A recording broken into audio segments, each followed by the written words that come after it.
നമസ്കാരം പ്രിയപ്പെട്ട സുഹൃത്തുക്കളെ, നമുക്കിന്ന് ഒരു ബനാന പ്ലഗിനെ കുറിച്ച് നമ്മൾ പരിചയപ്പെട്ടാലോ.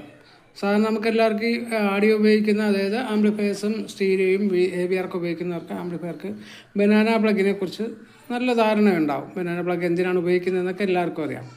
ഇത് നിങ്ങൾ കണ്ടിട്ടുണ്ടാവും. അതായത് BFA എന്ന് പറയുന്ന ഒരു ബനാന പ്ലഗാണ്. അതിൻ്റെ കമ്പനി നെയിം അല്ല ഇത് BFA, അതായത് BFA ബനാന പ്ലഗ് എന്നാണ് അറിയപ്പെടുന്നത്. അതായത് ബ്രിട്ടീഷ് ഫെഡറേഷൻ ഓഫ് ഓഡിയോ എന്നുള്ള ഒരു ബനാന പ്ലഗാണ്. ഇത് കണ്ടോ, ഇതൊരു സിലിണ്ടർ രൂപത്തിലാണ് ഇരിക്കുന്നത്. ഇതിൻ്റെ ഇടയ്ക്ക് ഒരു സ്പ്രിങ് വരുന്ന സംഭവം, സ്പ്രിങ് അല്ല, അത് ഇതിൻ്റെ പ്രത്യേകത എന്ന് വെച്ച് കഴിഞ്ഞാൽ ഇത് സാധാരണ ബനാന പ്ലഗുകളെക്കാളും നല്ല ടൈറ്റായിട്ട് തന്നെ ഇരുന്നോളും. പക്ഷേ ലൂസൊന്നും വരത്തില്ല, വൈബ്രേഷൻ വന്നാലും വലിയ ലൂസൊന്നും വരത്തില്ല. ഈവൻ മോഡൽ ഇത് അത്യാവശ്യം വിലയുള്ള ഒരു മോഡലാണ്, ഒരു ഹൈ ക്വാളിറ്റിയാണത്. ഇതൊരിക്കലും ലൂസായി പോകത്തൊന്നുമില്ല.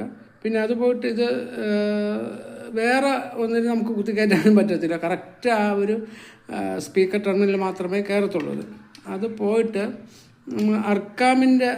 അർക്കാം ആൽഫ 7 പോലുള്ള ഹൈ എൻഡ് ആംപ്ലിഫയേഴ്സ് ഉപയോഗിക്കുന്നവർക്കറിയാം, അതിൽ സാധാരണ ബനാന പ്ലഗ് കൊടുക്കാൻ പറ്റില്ല. അതിൽ ഈ ടൈപ്പ് ബനാന പ്ലഗ് മാത്രമേ കൊടുക്കാൻ പറ്റത്തുള്ളൂ. ഇത് അങ്ങനെ പല ഉപയോഗങ്ങളല്ല, നല്ല ഓഡിയോ ക്വാളിറ്റിയും. പിന്നെ നമ്മൾ ബനാന പ്ലഗ് ഉപയോഗിക്കുന്നത് സാധാരണ രീതിയിൽ ഒരു സേഫ്റ്റിക്കൊക്കെ വേണ്ടിയിട്ടാണല്ലോ. അപ്പോൾ അങ്ങനെ നല്ല സേഫ്റ്റി തരുന്നതും നല്ല ക്വാളിറ്റി തരുന്നതുള്ള ബനാന പ്ലഗാണിത്. ഇത് ആവശ്യക്കാർക്ക് ഞാൻ നമ്പർ ഡിസ്ക്രിപ്ഷനിൽ കൊടുത്തേക്കാം, ബന്ധപ്പെട്ടാൽ മതിയാവും. Okay, thank you.